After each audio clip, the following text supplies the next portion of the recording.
তোমরা চক্রবৃদ্ধি সুদ এবং সুদ পরিত্যাগ না করো তবে যুদ্ধের ঘোষণা করো আল্লাহ এবং রাসূলের প্রতি। সুতরাং যে সুদ দিল বা সুদ নিল সে যুদ্ধের ঘোষণা করছে সর্বশক্তিমান ঈশ্বর আল্লাহ এবং নবী মুহাম্মদ সাল্লাল্লাহু আলাইহি ওয়াসাল্লামের সাথে। এটা হচ্ছে ইসলাম ধর্মের বড় গুনাহগুলোর মধ্যে একটি, জঘন্য অপরাধের একটি। একটি হাদিসে আছে সুদের সর্বনিম্ন গুনাহ হচ্ছে জিনা করার সমান, মায়ের সাথে ব্যভিচারের সমান। এখন এর পেছনে যুক্তি কি? আমার ভিডিও ক্যাসেট দেখতে পারেন, সুদমুক্ত অর্থনীতি কোরআন অনুযায়ী বিস্তারিত সেখানে বলা হয়েছে। যুক্তিতে যদি আপনাকে প্রমাণ দিতে হয় ইসলামের সুদ কেন হারাম, কয়েক ঘন্টা সময় দরকার। এখন সম্ভব নয়, কিন্তু সংক্ষেপে বলতে গেলে কেন সুদ নিষিদ্ধ? কারণ এটা ধনীকে আরো ধনী করে এবং গরিবকে আরো গরিব করে। এছাড়াও অনেক ক্ষতিকারক দিক রয়েছে, যেমন আপনি জানেন 80 দশকে অধিকাংশ ব্যাংক জুয়ার কেন্দ্র প্রতিষ্ঠা করেছিল, মদের বার ইত্যাদি প্রতিষ্ঠা করেছিল। আর ইসলামে আমরা মুনাফা এবং ক্ষতি বন্টনে বিশ্বাস করি। এখন দেখুন, আপনি একজন ব্যাংকার, সবচেয়ে বেশি লোন পায় সবচেয়ে ভালো কোম্পানি। সুদ চালু করেছে, এই ব্যাংকিং ব্যবস্থা চালু করেছে রাজা পঞ্চম জর্জ। রাজা পঞ্চম জর্জ আসলটাই হচ্ছে সে, অতীতে এমনটা ছিল না। কিন্তু বর্তমানে ধনীরা আরো ধনী হচ্ছে। একজন দরিদ্র লোক লোন তুলতে গেলে তার জন্য খুবই কঠিন। দেখা হয় তার কি কি সম্পদ আছে, তার উপার্জন কত। এজন্য একজন দরিদ্রের পক্ষে লোন পাওয়া খুবই কঠিন। আর যদি আপনি বড় বড় কোম্পানিগুলো দেখেন, সবচেয়ে বড় কোম্পানি তারা শর্তমুক্ত কোম্পানি। এজন্য এখন আমরা দেখছি স্টক তালিকা হচ্ছে। জানেন অনিল আম্বানি, তিনি রিলায়েন্স পাওয়ার চালু করেছেন। কতগুলো? 1.1 লাখ কোটি। যা প্রত্যাশা করেছিল তার চেয়ে শতগুণ বেশি পেয়েছে। কোনো ব্যাংকই তাকে এত টাকা দিতে পারবে না। তিনি কি করেছিলেন? তিনি চালু করেছেন স্টক। স্টকটা কি? এটি ইসলামিক পদ্ধতি, লাভ লোকসান বন্টন। ঠিক? আর সুদ এটা হারাম, কারণ অনেক নেতিবাচক দিক আছে। ইসলামে মুনাফা এবং লোকসান সমবন্টনে বিশ্বাস করি। আপনি শেয়ার কিনেছেন, কোনো কোম্পানির শেয়ার কিনলেন, যদি লাভ হয় আপনি লাভ পাবেন, যদি লোকসান হয় আপনাকে বহন করতে হবে। নির্দিষ্ট করা নয় 8%, 9%। অনেকে এইভাবে অনেক টাকা পায়। আর তারা যেটা করে তা হলো শেয়ার ছাড়ে। যদি আপনি শেয়ার কেনেন হালাল কোনো কোম্পানির, যেটা মদের কোম্পানি নয়, ব্যাংক নয়, বা কোনো হারাম কর্মকাণ্ডের নয়, তবে সেটা বৈধ। সুতরাং আমরা ইসলামের লাভ লোকসান বন্টনে বিশ্বাস করি। অনিল আম্বানি চালু করেছেন, প্রত্যাশার চেয়ে শতগুণ বেশি পেয়েছে। ঠিক 1.1 লাখ কোটি একই সময়ে পেয়েছে, প্রত্যাশার চেয়ে 10 গুণ বেশি। কেন?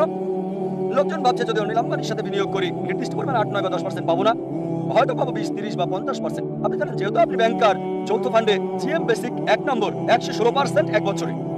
এই কারণে ইসলামে আমরা লাভ লোকসান বন্টনে বিশ্বাস করি। আর এজন্যই রিবা, নির্দিষ্ট সুদ, নির্দিষ্ট টাকা ধার দেওয়ার মাধ্যমে নির্ধারিত পরিমাণ উপার্জন হারাম। বিস্তারিত জানতে আমার ভিডিও ক্যাসেট দেখতে পারেন। কোরআনের বর্ণনায় সুদমুক্ত অর্থনীতি। এ কারণে যদি আপনি আপনার ব্যাংকে প্রচলিত ব্যবস্থা থেকে ইসলামিক ব্যবস্থায় রূপান্তর করেন, ইনশাআল্লাহ আপনি মুসলিম কাস্টমার পাবেন, ইনশাআল্লাহ। আর এখন ভারত সরকার, আরবিআই, অর্থমন্ত্রী পুরোপুরি ইসলামিক ব্যাংকের জন্য অনুমোদন দিচ্ছেন না, কিন্তু লোকজন তার কাছে যাচ্ছে। আমি নিজে মিস্টার চিদাম্বরমের সঙ্গে কথা বলেছি যখন তিনি সৌদি আরবে ছিলেন। আর খুবই সম্ভাবনা আছে, মনমোহন সিং আমাদের প্রধানমন্ত্রী, তিনি আগে অর্থমন্ত্রী ছিলেন, অর্থনীতি ভালো বোঝেন। খুবই সম্ভাবনা রয়েছে ইনশাআল্লাহ, ইনশাআল্লাহ তিনি প্রধানমন্ত্রীর সঙ্গে বিষয়টা পর্যালোচনা করেছেন, মনমোহন সিং এবং অর্থমন্ত্রী মিস্টার চিদাম্বরম। খুবই সম্ভাবনা আছে যে অতি শীঘ্রই আমরা একটা ইসলামিক ব্যবস্থা পাবো। আর আপনি কোনো ইসলামিক ব্যাংক থেকে তাতে যুক্ত হন। এই কারণে আপনি দেখবেন সিটি ব্যাংক ইসলামিক ব্যাংকিং চালু করেছে, এইচএসবিসি ইসলামিক ব্যাংকিং চালু করেছে, অধিকাংশ আন্তর্জাতিক ব্যাংকেই ইসলামিক ব্যাংকিং চালু করেছে। কেন? কারণ তারা দেখেছে তারা অধিক মুনাফা পাবে এবং গ্রাহকদেরও বেশি মুনাফা দিতে পারবে। এটা ইসলামিক। সুতরাং যদি আমরা শরিয়া মানি, পবিত্র কোরআন এবং সহিহ হাদিস মানি, আপনি উপার্জন করতে পারবেন, অন্য কেউ সুযোগ করে দিতে পারবেন। আশা করি এটা পেয়েছেন। একটি পরিকল্পিত আলোচনা, জন্ম নিয়ন্ত্রণ চিন্তাধারা কতটা ইসলামের সাথে সংগতিশীল। মানবতার কল্যাণের জন্য। তারা নিজ দেশে বলছে সন্তান বাড়াও, অপরদিকে মুসলিম দেশগুলিতে জনসংখ্যা কমানো যায় এর পুরস্কার ঘোষণা করছে। উন্নতি সাধনের জন্য। করোনা হাদিসের জ্ঞান মানুষের যখন থাকে না, তখনই মানুষ এই পদক্ষেপ নেয়। এটার অনেকগুলো দিক রয়েছে। ডক্টর আব্দুল্লাহ জাহাঙ্গীর, আব্দুর রাজাক বিন ইউসুফ, শেখ শাহিদুল্লাহ খান মাদানী, মুফতি কাজী মোহাম্মদ ইব্রাহিম, জাহাঙ্গীর আলম। সর্বশেষ চূড়ান্ত ধর্ম ইসলাম। রিজিক দাতা মাতাও নন, পিতাও নন। মুসলমানের একটা আস্থা বিশ্বাস, গোটা বিশ্বের নীরব। আল্লাহ তাআলা মানব জাতিকে সৃষ্টি করেছেন, এর মূল ইউনিট হলো পরিবার। বোঝেন জীবনের বার্তা, জ্ঞানগর্ভ আলোচনার মঞ্চ। যদি এখানে কোনো অমুসলিম বোন না থাকে, ওদিকে অমুসলিম ভাই অপেক্ষা করছে। হ্যাঁ, একটা প্রশ্ন অমুসলিমদের পক্ষ থেকে। এক সময় সে আমার প্রতিবেশী ছিল, সে সবসময় জিজ্ঞেস করতো। বলুন বোন। আসসালামু আলাইকুম, আমার নাম হুসনা, আমি গৃহিণী। আমার প্রশ্ন হলো, মানে আমার প্রতিবেশীর প্রশ্ন, প্রত্যেক মুসলিমই কোরআন অনুসরণ করে সারা পৃথিবীতে, তাহলে কেন এতগুলো দল? আমার প্রতিবেশী সবসময় জিজ্ঞেস করতো, আরো বলতো, কেন তোমরা বলো এক আল্লাহ? কারণ অনেক দলই আছে যারা বলছেন নামাজ আদায় করার সময় মাথা ঢাকার দরকার নাই, আর যেমন প্রথম আঙ্গুল নাড়ানো ইত্যাদি ইত্যাদি। বোন প্রশ্ন করলেন যে তার প্রতিবেশী বলছে যদি সব মুসলিম কোরআনে বিশ্বাস করে, একই গ্রন্থে বিশ্বাস করে, তাহলে এতগুলো দল কেন, বিভক্তি কেন? উত্তরটা হচ্ছে পবিত্র কোরআনের সূরা আল ইমরান অধ্যায় 3 আয়াত 103। ওয়াতাসিমু বিহাবলিল্লাহি জামিআ ওয়া লা তাফাররাকু। আল্লাহর রজ্জুকে শক্ত করে ধরো এবং বিভক্ত হও না। আল্লাহর রজ্জু হলো পবিত্র কোরআন। মুসলিমদের উচিত আল্লাহর রজ্জুকে শক্ত করে ধরা এবং বিভক্ত না হওয়া। যদি বিভক্তির ব্যাপারে বলেন, আল্লাহ বলেছেন সূরা আনাম অধ্যায় 6 আয়াত নম্বর 159, হে নবী, কেউ যদি ইসলামে দলপদল তৈরি করে তার ব্যাপারে তোমার কিছু করার নেই। তাই বিভক্তি হচ্ছে ইসলামে হারাম। আমাদের সবার লেভেল একটাই, সেটা মুসলিম। এই জন্য আমার লেকচারে সূরা আল ইমরান অধ্যায় 3 আয়াত 64 বলেছি, تعالوا إلى كلمة سواء بينكم ألا نعبد إلا الله ولا نشرك به شيئا ولا يتخذ بعضنا بعضا أربابا من دون الله فإن تولوا فقولوا اشهدوا بأننا مسلمون। আমরা সাক্ষ্য বহন করি যে আমরা মুসলিম, আমরা ইসলামকে বিভক্ত করি না।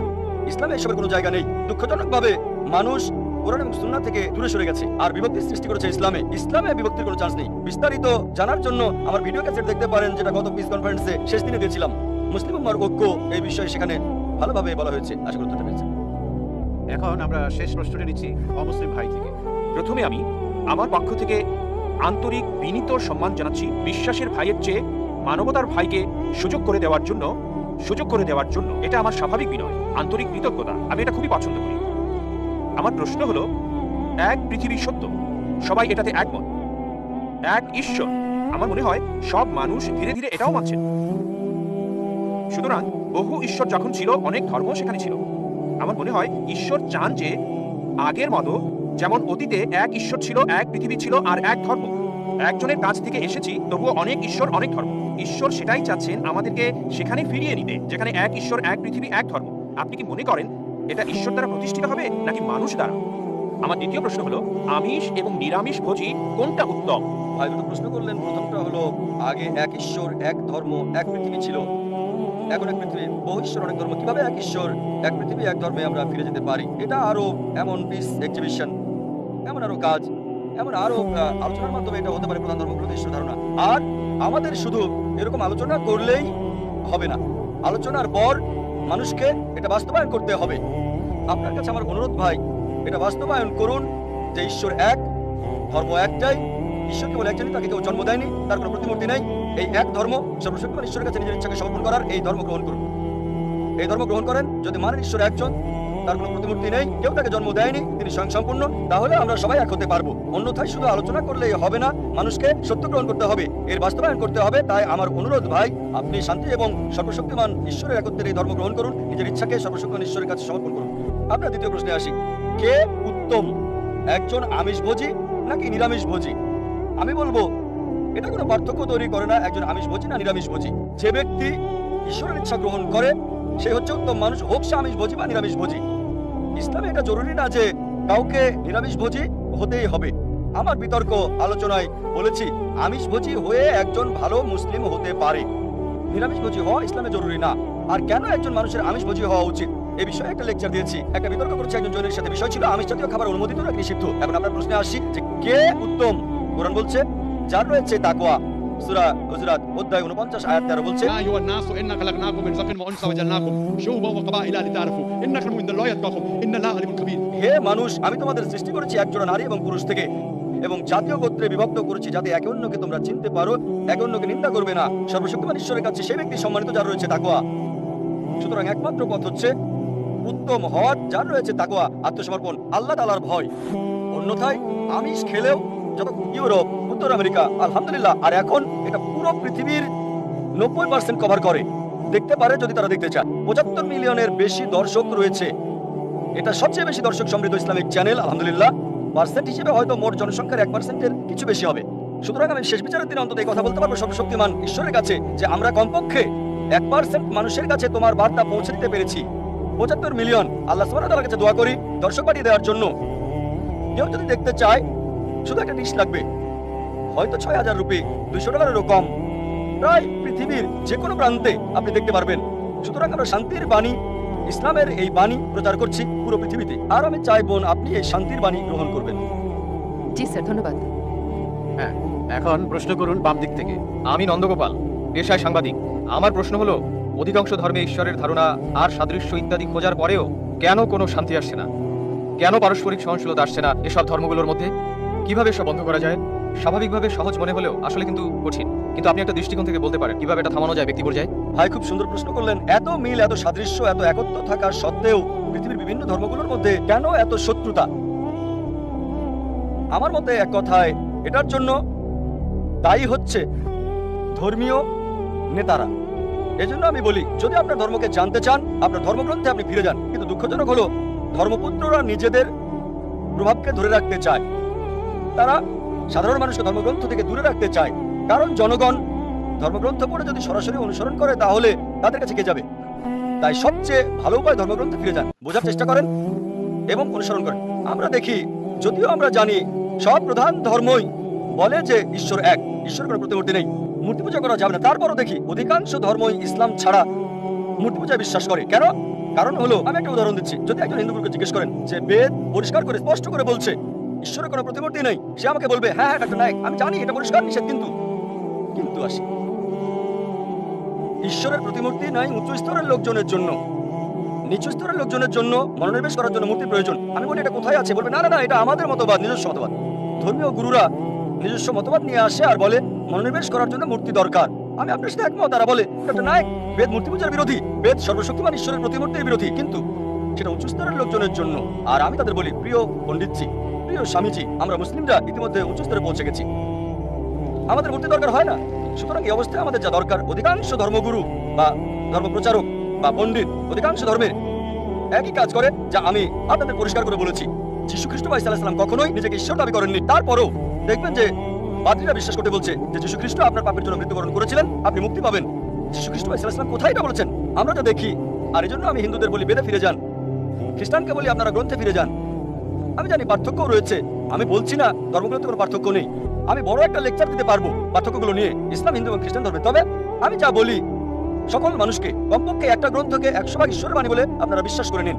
অধিকাংশ মানুষেরই এটা মানতে কোনো সমস্যা হবে না। হিন্দুরা বলবে আমাদের কোনো সমস্যা নেই বেদকে ঈশ্বরের বাণী বলে মানতে, খ্রিস্টানরা বলবে কোনো সমস্যা নেই বাইবেলকে শতভাগ ঈশ্বরের বাণী বলে মানতে, মুসলিমরা বলবে কোনো সমস্যা নেই কোরআনকে ঈশ্বরের বাণী বলে মানতে। তখন আমি বলি চলুন আমরা কমপক্ষে এই গ্রন্থগুলোর কমন বিষয়গুলো মেনে চলি, বার্থক্যগুলো নিয়ে পরে দেখা যাবে। অন্তত কমন বিষয়গুলো মানার ব্যাপারে একমত হই। আমার বক্তব্যে কমন বিষয়গুলো আনার চেষ্টা করি আমি এবং তুলে ধরি। সব প্রধান ধর্মগ্রন্থগুলো হোক সেটা হিন্দুইজম, খ্রিস্টানিটি, জুডাইজম, পার্সিজম, শিখিজম, ইসলাম, সবগুলোই বলছে ঈশ্বর এক, তার কোনো মূর্তি নেই, তাকে কেউ জন্ম দেয়নি, তার কোনো পিতামাতা নেই, চলুন এক ঈশ্বরের উপাসনা করি। সব প্রধান ধর্মগ্রন্থগুলো জুডাইজম, ক্রিশ্চিয়ানিটি, হিন্দুইজম, বুদ্ধিজম, পার্সিজম এগুলো বলছে যে পৃথিবীতে একজন নবী আসবেন, তার নাম মুহাম্মদ সাল্লাল্লাহু আলাইহি সাল্লাম। আমি একটা লেকচার দিতে পারবো মুহাম্মদ সাল্লাল্লাহু আলাইহি সাল্লাম হিন্দু ধর্মগ্রন্থে, পুরো একটা লেকচার দিতে পারবো মুহাম্মদ সাল্লাল্লাহু আলাইহি সাল্লাম প্রধান ধর্মগ্রন্থগুলোতে। আমি বলবো চলুন একমত হই, ঈশ্বর এক, তার জন্ম হয় নাই, কোনো প্রতিমূর্তি নাই, কোনো মূর্তি নাই। দ্বিতীয় হচ্ছে সব প্রধান ধর্মগ্রন্থই বলছে একজন নবী আসবেন, তিনি সর্বশেষ নবী, তার নাম মুহাম্মদ। এটা উল্লেখ আছে বাইবেলে, গসপেল অফ জন 16 নম্বর অধ্যায় অনুচ্ছেদ 12 থেকে 14। যীশু খ্রিস্ট ভাই সাল্লাল্লাহু আলাইহি সাল্লাম বলেছেন আমার অনেক কিছু বলার আছে, কিন্তু তোমরা সব সহ্য করতে পারবে না। তার জন্য যখন সত্যের আত্মা আসবেন তিনি তোমাদের পথ দেখাবেন। তিনি নিজে কিছু বলবেন না, যা শুনবেন তাই বলবেন। তিনি আমাকে সম্মানিত করবেন। নিউ টেস্টামেন্ট নবীজি মুহাম্মদ সাল্লাল্লাহু আলাইহি সাল্লাম সম্পর্কে বলছে। ওল্ড টেস্টামেন্ট বুক অফ ডিউটোনমি অধ্যায় 18 অনুচ্ছেদ 18 মুহাম্মদ সাল্লাল্লাহু আলাইহি সাল্লামের আগমনের কথা বলছে। বুক অফ ডিউটোনমি অধ্যায় 18 অনুচ্ছেদ 19 মুহাম্মদ সাল্লাল্লাহু আলাইহি সাল্লাম সম্পর্কে বলছে। বুক অফ আইজায়া অধ্যায় 29 অনুচ্ছেদ 12 নবীজি মুহাম্মদ সাল্লাল্লাহু আলাইহি সাল্লামের আগমনের কথা বলছে। বুক অফ সলোমন অধ্যায় 5 অনুচ্ছেদ 16 ওল্ড টেস্টামেন্টে নবীজি মুহাম্মদ সাল্লাল্লাহু আলাইহি সাল্লাম সম্পর্কে বলা হয়েছে। নিউ টেস্টামেন্টে গসপেল অফ জন অধ্যায় 14 অনুচ্ছেদ 16, গসপেল অফ জন অধ্যায় 15 অনুচ্ছেদ 26, গসপেল অফ জন অধ্যায় 16 অনুচ্ছেদ 7, গসপেল অফ জন অধ্যায় 16 অনুচ্ছেদ 12 থেকে 14 এগুলো সব মুহাম্মদ সাল্লাল্লাহু আলাইহি সাল্লামের আসার ব্যাপারে বলছে। আমি হিন্দু ধর্মগ্রন্থ থেকে বলতে পারি, যদি আপনি হিন্দু ধর্মগ্রন্থ ভবিষ্যৎপুরাণ পড়েন পর্ব 3 খণ্ড 3 অধ্যায় 3 5 থেকে 8 নম্বর শ্লোক, ভবিষ্যৎপুরাণ পর্ব 3 খণ্ড 3 অধ্যায় 3 শ্লোক 10 থেকে 27 নবী মুহাম্মদ সাল্লাল্লাহু আলাইহি সাল্লাম সম্পর্কে বলছে। অথর্ববেদ মুহাম্মদ সাল্লাল্লাহু আলাইহি সাল্লাম সম্পর্কে বলছে। ঋগ্বেদ মুহাম্মদ সাল্লাল্লাহু আলাইহি সাল্লাম সম্পর্কে বলছে। একটা লেকচার দেওয়া যাবে। আর কল্কি পুরাণায় কল্কি অবতার আসার কথা বলা হয়েছে। তার বাবার নাম হবে বিষ্ণু ইয়াস, মানে ঈশ্বরের ভৃত্য। আরবিতে আব্দুল্লাহ, যা নবী মুহাম্মদ সাল্লাল্লাহু আলাইহি সাল্লামের বাবার নাম। তার মায়ের নাম হবে সুমতি, যার অর্থ শান্ত, নীরব, শান্তি। আরবিতে নাম আমিনা, যা নবীজি মুহাম্মদ সাল্লাল্লাহু আলাইহি সাল্লামের মায়ের নাম। বলা হয়েছে তার জন্ম হবে মাধব মাসের 12 তারিখে, মানে 12ই রবিউল আওয়াল। আরো বলা হয়েছে তার 4 জন সহচর থাকবে, মানে প্রথম 4 খলিফায়ে রাশিদিন। বলা হয়েছে তিনি জন্মগ্রহণ করবেন শান্তির শহর মক্কায়। আরো বলা হয়েছে তার জন্ম হবে মক্কার প্রধান গোত্রে। এভাবে আরো আরো আরো এটা অন্য কাউকে নয়, সর্বশেষ এবং চূড়ান্ত নবী মুহাম্মদ সাল্লাল্লাহু আলাইহি ওয়াসাল্লাম বোঝাচ্ছে। আমি বলি পার্থক্যগুলো দূরে রেখে আসুন একমত হই, যা common Hinduism, Christianity, Judaism, Parsiism, Buddhism এবং ইসলামে আছে ঈশ্বর এক, তাকে কেউ জন্ম দেয়নি, তার কোনো প্রতিমূর্তি নেই, তার উপাসনা করার অন্য কারণ নয়। সর্বশেষ এবং চূড়ান্ত নবী হলেন মুহাম্মদ সাল্লাল্লাহু আলাইহি সাল্লাম। যদি আপনি কমন বিষয়ে একমত হন, তার ধর্ম মানেন, সবাই এক হয়ে যাব। কিন্তু সেই সব লোক যারা ধর্মের ঠিকাদার মানে ধর্মের প্রচারক, তারা তাদের ক্ষমতা হারাতে চায় না, তাই তারা সাধারণ অনুসারীদের ধর্মগ্রন্থ পড়তে নিষেধ করে। বিশ্বাস করুন হিন্দুদের ক্ষেত্রে আমার কোনো সমস্যা নেই, কারণ তারা আমাকে ভালোবাসে, সম্মান করে। বিশ্বাস করুন মানুষ সাধারণত ধর্মের ব্যাপারে কথা বলা পবিত্র মনে করে, আমি এটা পছন্দ করি। আর অমুসলিমরা আমাকে সম্মান করে অনেক ক্ষেত্রে মুসলিমদের চেয়েও বেশি। যখন এয়ারপোর্টে কাস্টম পার হই, অমুসলিম কাস্টম অফিসার বলে জাকির নায়েক, যাহা বলিব সত্য বলিব, সত্য বা মিথ্যা বলিব না। সে সত্য বলছে, একেবারেই সত্য, যেহেতু আমি কোর্টে শপথ গ্রহণ করেছি, সুতরাং আমরা যা বুঝি সত্য বলতে হবে। এজন্য আপনার সাথে একমত ভাই। অসহিষ্ণুতার পার্থক্যের কারণ হলো ধর্মীয় ওই গুরুরা, ধর্মীয় নেতারা এ কারণে আমাদেরকে গ্রন্থগুলো সাদৃশ্য দেখতে হবে, কমন বিষয়ে এক হতে হবে, তাহলে সমগ্র মানব জাতি এক ভ্রাতৃত্বে আবদ্ধ হবে। আশা করি উত্তরটা পেয়েছেন।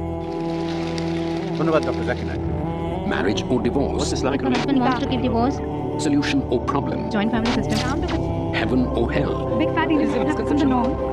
You choose. Beauty, wealth, family status, virtue. Decide what you want. Decide your choice. Be sad or be happy. It's your choice. Join Dr. Zakir Naik.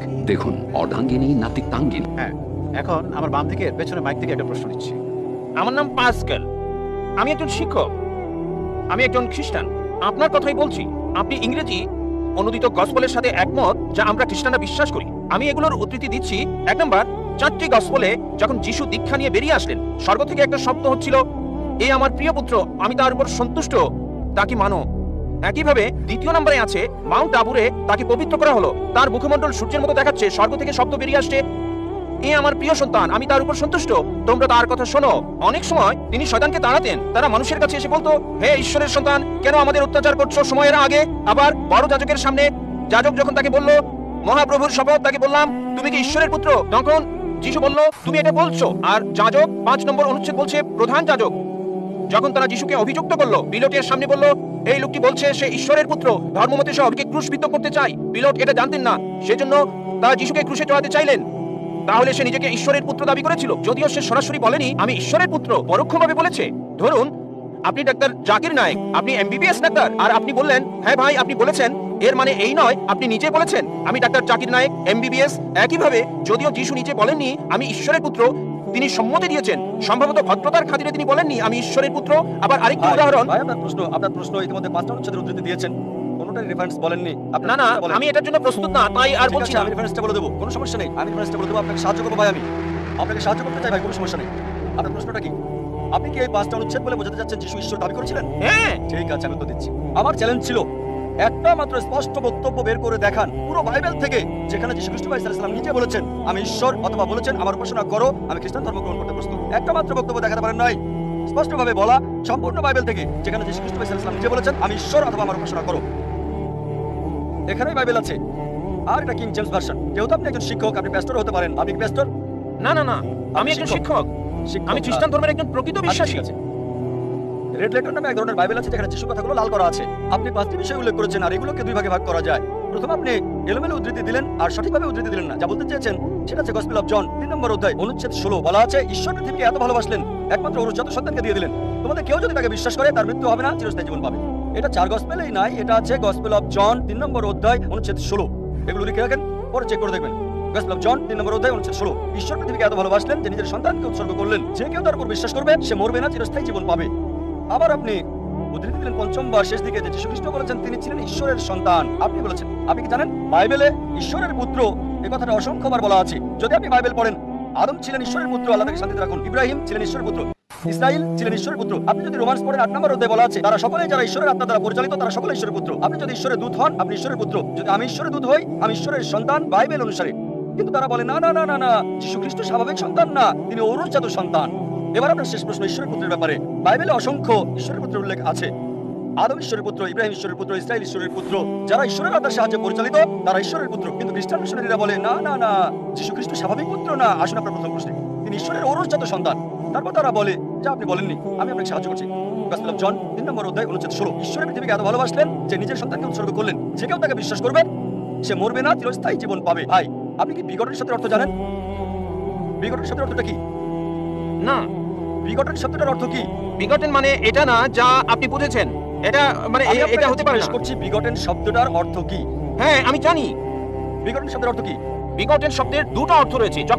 যখন মানবজাতির বিষয় বলেন সে বিগটেন মানে তার রক্তমাংসের পুত্র। যখন ঈশ্বর বিগটেন বলেন তার মানে এটা কাউকে বোঝায় না, তাকে জন্ম দেয়া। এর মানে হলো গভীর সম্পর্ক পিতা এবং পুত্রের মাঝে, এটাই যথেষ্ট। যদি বলেন পুত্র, আমি বলি ধরেন কেউ এখানে আসলো আর আমি বললাম হে আমার পুত্র, সে কিছু মনে করবে না, কারণ তার অল্প বয়স। যদি আমি বলি যে পুত্র এখানে আসো, সে আসবে। যদি বলি বিগটেন স্থান এখানে আসো, সে আমার গালে চড় মারতে পারে। এই অভিযোগ করে যে নাউজুবিল্লাহ আমার দৈহিক সম্পর্ক তার মার সাথে, ঠিক? যদি একটা ছোট বালককে বলি বিগটেন স্থান, বা একটা যুবককে হতে পারে 23 বছরের, আমি 40-এরও বেশি, যদি বলি বিগটেন স্থান এখানে আসো, সে হয়তো আমার গালে চড় মারতে পারে। কেন? বিগটেন মানে ঈশ্বরের দ্বারা সায়ার, সায়ার মানে নিম্নজাতের প্রাণীর যৌন ক্রিয়া সম্পর্কিত। আর এই কারণেই যদি আপনি রিভাইজড স্ট্যান্ডার্ড ভার্সন বাইবেলটা পড়েন, সংস্করণ করেছে 32 জন উচ্চপদস্থ খ্রিস্টান পণ্ডিত, যাদের সমর্থন করেছে 50টি খ্রিস্টান চার্চ।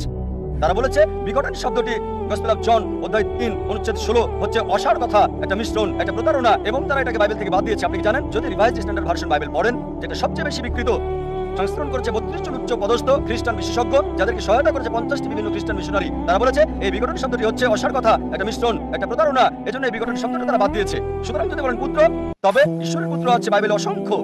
সুতরাং আপনার প্রথম এবং শেষ প্রশ্নের উত্তর আমি দিয়েছি। এবার আসুন আপনার দ্বিতীয় এবং তৃতীয় প্রশ্নে। বলেছেন তিনি শয়তানকে তাড়ান। পুরো উদ্ধৃতি দেন। আপনি পুরো বাক্যটা বলেননি, আমি আমার লেকচারে বলেছি। গসপেল অফ ম্যাথিউ অনুযায়ী অধ্যায় 12 28 নম্বর অনুচ্ছেদ তিনি বলেছেন আমি শয়তানকে তাড়িয়ে দিই ঈশ্বরের আত্মার সাহায্যে। গসপেল অফ লুক অধ্যায় 11 অনুচ্ছেদ 20 আমি শয়তানকে তাড়াই ঈশ্বরের আঙুলের সাহায্যে। এখানে বলছে না যে তিনি একা করেন, তিনি এটা করেন ঈশ্বরের সাহায্যে। এর মানে এই নয় যে তিনি ঈশ্বর। এই সবগুলো অনুচ্ছেদ যা আপনি বলছেন স্পষ্ট করে বলছে যে তিনি হচ্ছেন ঈশ্বরের দূত, তিনি নিজে ঈশ্বর ছিলেন না। এই কারণে আমি চ্যালেঞ্জ করেছি আপনি পুরো বাইবেলে একটা মাত্র অনুচ্ছেদ দেখান যেখানে স্পষ্ট করে বলা যীশু খ্রিস্ট বা ঈসা আলাইহিস সালাম নিজে বলেছেন যে আমি ঈশ্বর, বা তিনি বলেছেন আমার উপাসনা করো, আমি খ্রিস্টান ধর্ম গ্রহণ করতে প্রস্তুত আছি। যীশু কোথাও কখনো বলেননি যে শুধু যদি আমি বলি পুত্র এখানে আসো, এর মানে এই নয় যে আমার অরুজাত সন্তান। ঠিক একইভাবে যদি আপনি আমাকে বলেন যে আমি আপনাকে ডাক্তার জাকির নায়েক বলে ডাকবো, ঠিক, আর যদি আমি আপত্তি না করি যে না এটা সঠিক হতে পারে, ভুলও হতে পারে, লোকজন বলে ডাক্তার জাকির নায়েক একজন বিশেষজ্ঞ, আমি নিজেকে মনে করি না বিশেষজ্ঞ, আমি একজন জ্ঞানের ছাত্র হিসেবে নিজেকে চিন্তা করি। সুতরাং লোকজন আমাকে যদি বিশেষজ্ঞ বলে আর আমি নীরব থাকি, তার মানে এই নয় যে আমি গ্রহণ করছি। তারা আমাকে বিশেষজ্ঞ হিসেবে বিবেচনা করে, আমি নিজেকে বিবেচনা করি না, সবসময় নিজেকে জ্ঞানের একজন ছাত্র হিসেবে উল্লেখ করে থাকি। তালবে ইলম। সুতরাং আপনি বাইবেল থেকে যা উদ্ধৃতি করেছেন, বাইবেলের যেখান থেকে করেন রেড লেটার হতে হবে। রেড লেটার মানে যীশু খ্রিস্ট বা ঈসা আলাইহিস সালামের কথা।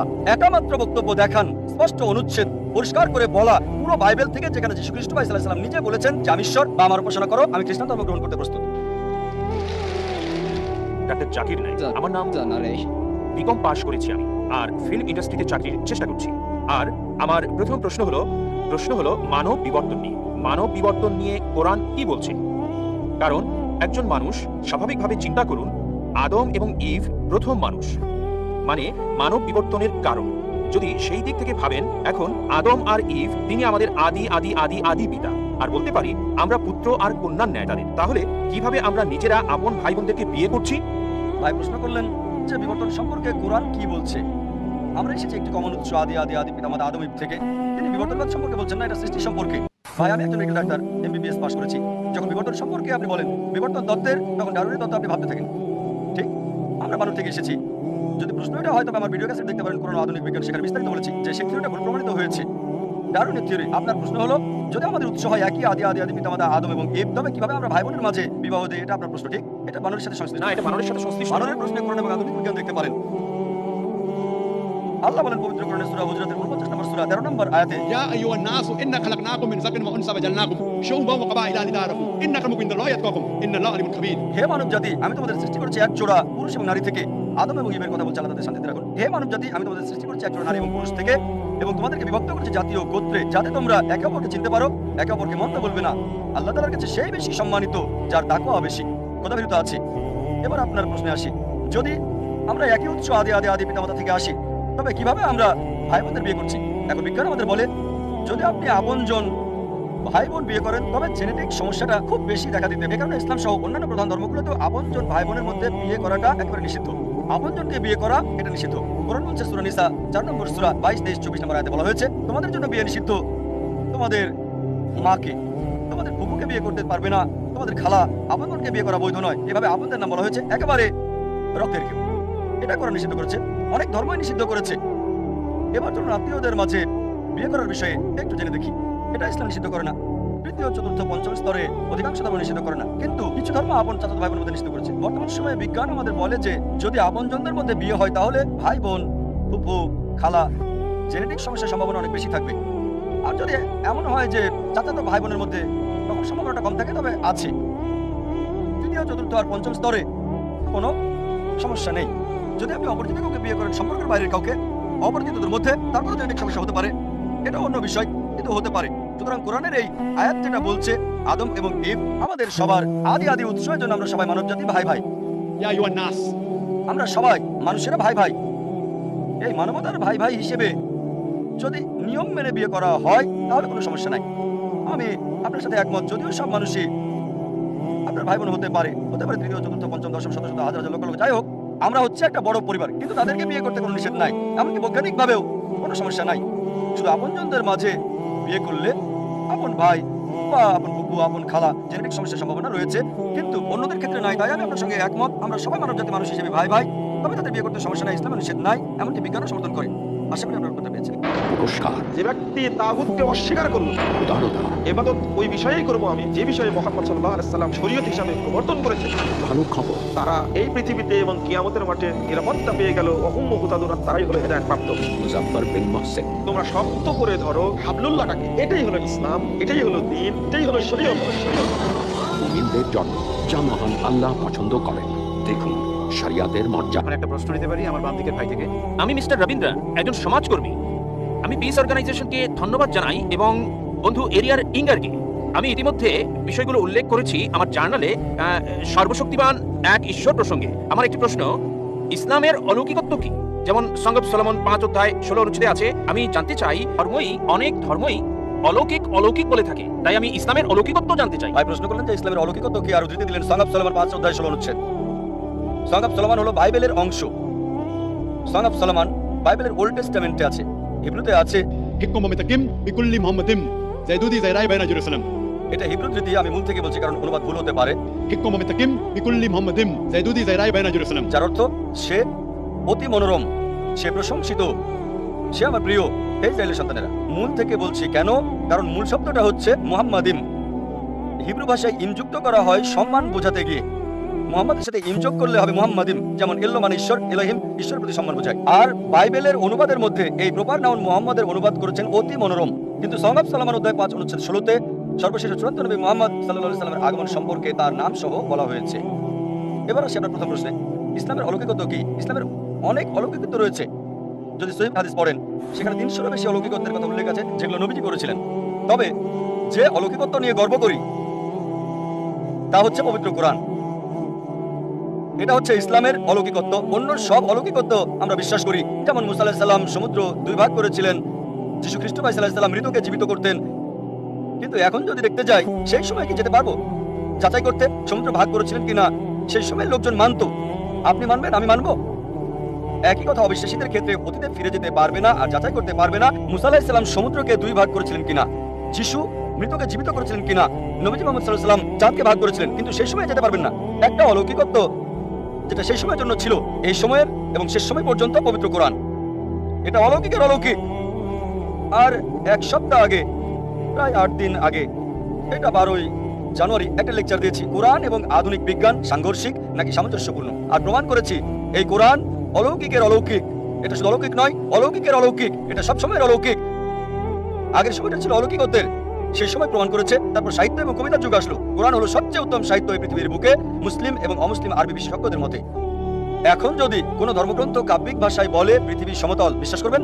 উত্তর হচ্ছে না, কারণ এখন সময়টা সাহিত্য আর কবিতার নয়, এখন বিজ্ঞান আর প্রযুক্তির যুগ। তাই 8 দিন আগে আমি প্রমাণ করেছি কোরআন 1400 বছর আগে যা বলেছে, বিজ্ঞান সেটা এখন আবিষ্কার করেছে। 20 বছর আগে, 50 বছর আগে, 100 বছর আগে, 200 বছর আগে। কে কোরআনে এইসব কথা বলেছে? সর্বশক্তিমান ঈশ্বর ছাড়া কেউ না।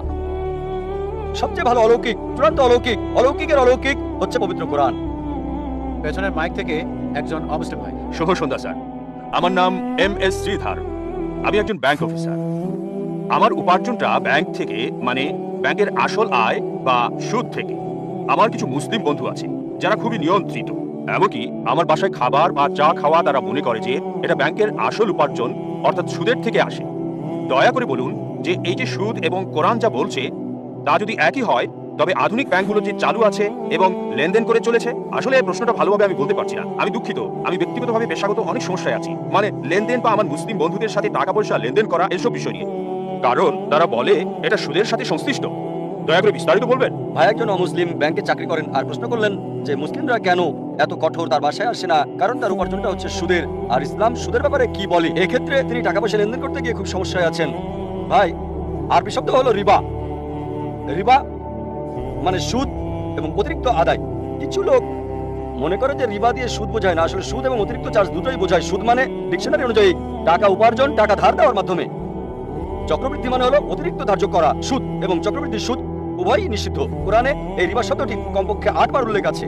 সূরা আল ইমরান 3 নম্বর অধ্যায় 130 নম্বর আয়াত, সূরা নিসা 4 নম্বর অধ্যায় 161 নম্বর আয়াত, সূরা বাকারা 2 নম্বর অধ্যায় 275 নম্বর আয়াত 3 বার, সূরা বাকারা 2 নম্বর অধ্যায় 276 নম্বর আয়াত, সূরা বাকারা 2 নম্বর অধ্যায় 278 ও 279 নম্বর আয়াত। আমি শুধু শেষ আয়াতটা বলছি, সূরা বাকারা 2 নম্বর অধ্যায় 278 ও 279 নম্বর আয়াত, যে যদি তোমরা চক্রবৃদ্ধি সুদ এবং সুদ পরিত্যাগ না করো তবে যুদ্ধের ঘোষণা করো আল্লাহ এবং রাসূলের প্রতি। সুতরাং যে সুদ দিল বা সুদ নিল সে যুদ্ধের ঘোষণা করছে সর্বশক্তিমান ঈশ্বর আল্লাহ এবং নবী মুহাম্মদ সাল্লাল্লাহু আলাইহি ওয়াসাল্লামের সাথে। এটা হচ্ছে ইসলাম ধর্মে বড় গুনাহগুলোর মধ্যে একটি, জঘন্য অপরাধের একটি।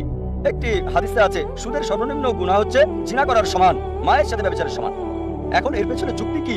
আমার ভিডিও ক্যাসেট দেখতে পারেন, সুদমুক্ত অর্থনীতি কোরআন অনুযায়ী বিস্তারিত সেখানে বলা হয়েছে। যুক্তিতে যদি আপনাকে প্রমাণ দিতে হয় ইসলামের সুদ কেন হারাম, কয়েক ঘন্টা সময় দরকার। এখন সম্ভব নয়, কিন্তু সংক্ষেপে বলতে গেলে কেন সুদ নিষিদ্ধ, কারণ এটা ধনীকে আরো ধনী করে এবং গরিবকে আরো গরিব করে। এছাড়াও অনেক ক্ষতিকারক দিক রয়েছে, যেমন আপনি জানেন 80 দশকে অধিকাংশ ব্যাংক জুয়ার কেন্দ্র প্রতিষ্ঠা করেছিল, মদের বার ইত্যাদি প্রতিষ্ঠা করেছিল। আর ইসলামে আমরা মুনাফা এবং ক্ষতি বন্টনে বিশ্বাস করি। এখন দেখুন, আপনি একজন ব্যাংকার, সবচেয়ে বেশি লোন পায় সবচেয়ে ভালো কোম্পানি। সুদ চালু করেছে, এই ব্যাংকিং ব্যবস্থা চালু করেছে রাজা পঞ্চম জর্জ। রাজা পঞ্চম জর্জ আসল দায়ী হচ্ছে সে। অতীতে এমনটা ছিল না, কিন্তু বর্তমানে ধনীরা আরো ধনী হচ্ছে। একজন দরিদ্র লোক লোন তুলতে গেলে তার জন্য খুবই কঠিন। দেখা হয় তার কি কি সম্পদ আছে, তার উপার্জন কত। এজন্য একজন দরিদ্রের পক্ষে লোন পাওয়া খুবই কঠিন। আর যদি আপনি বড় বড় কোম্পানিগুলো দেখেন, সবচেয়ে বড় কোম্পানি তারা শর্তমুক্ত কোম্পানি। এজন্য এখন আমরা দেখছি স্টক তালিকা হচ্ছে। জানেন অনিল আম্বানি, তিনি রিলায়েন্স পাওয়ার চালু করেছেন। কতগুলো? 1.1 লাখ কোটি। যা প্রত্যাশা করেছিল তার চেয়ে শতগুণ বেশি পেয়েছে। কোনো ব্যাংকই তাকে এত টাকা দিতে পারবে না। তিনি কি করেছিলেন? তিনি চালু করেছেন স্টক। স্টকটা কি? এটি ইসলামিক পদ্ধতি, লাভ লোকসান বন্টন। ঠিক? আর সুদ এটা হারাম, কারণ অনেক নেতিবাচক দিক আছে। ইসলামে মুনাফা এবং লোকসান সমবন্টনে বিশ্বাস করি। আপনি শেয়ার কিনেছেন, কোন কোম্পানির শেয়ার কিনলেন, যদি লাভ হয় আপনি লাভ পাবেন, যদি লোকসান হয় আপনাকে বহন করতে হবে। নির্দিষ্ট করা নয় 8%, 9%। অনেকেই এইভাবে অনেক টাকা পায়। আর তারা যেটা করে তা হলো শেয়ার ছাড়ে।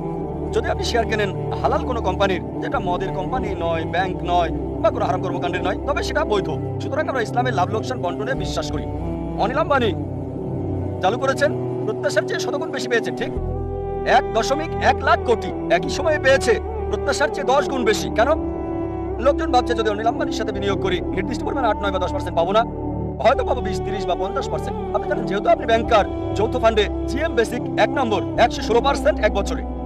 এই কারণে ইসলামে আমরা লাভ লোকসান বন্টনে বিশ্বাস করি। আর এই জন্যই রিবা, নির্দিষ্ট সুদ, নির্দিষ্ট টাকা ধার দেওয়ার মাধ্যমে নির্ধারিত পরিমাণ উপার্জন হারাম। বিস্তারিত জানতে আমার ভিডিও ক্যাসেট দেখতে পারেন। কোরআনের বর্ণনায় সুদমুক্ত অর্থনীতি। এই কারণে যদি আপনি আপনার ব্যাংকে প্রচলিত ব্যবস্থা থেকে ইসলামিক ব্যবস্থায় রূপান্তর করেন, ইনশাআল্লাহ আপনি মুসলিম কাস্টমার পাবেন ইনশাআল্লাহ। আর এখন ভারত সরকার, আরবিআই, অর্থমন্ত্রী পুরোপুরি ইসলামিক ব্যাংকের জন্য অনুমোদন দিচ্ছেন না, কিন্তু লোকজন তার কাছে যাচ্ছে। আমি নিজে মিস্টার চিদাম্বরমের সঙ্গে কথা বলেছি যখন তিনি সৌদি আরবে ছিলেন। আর খুবই সম্ভাবনা আছে, মনমোহন সিং আমাদের প্রধানমন্ত্রী, তিনি আগে অর্থমন্ত্রী ছিলেন, অর্থনীতি ভালো বোঝেন। খুবই সম্ভাবনা রয়েছে ইনশাআল্লাহ। ইনশাআল্লাহ তিনি প্রধানমন্ত্রীর সঙ্গে বিষয়টা পর্যালোচনা করেছেন, মনমোহন সিং এবং অর্থমন্ত্রী মিস্টার চিদাম্বরম। খুবই সম্ভাবনা আছে যে অতি শীঘ্রই আমরা একটা ইসলামিক ব্যবস্থা পাবো।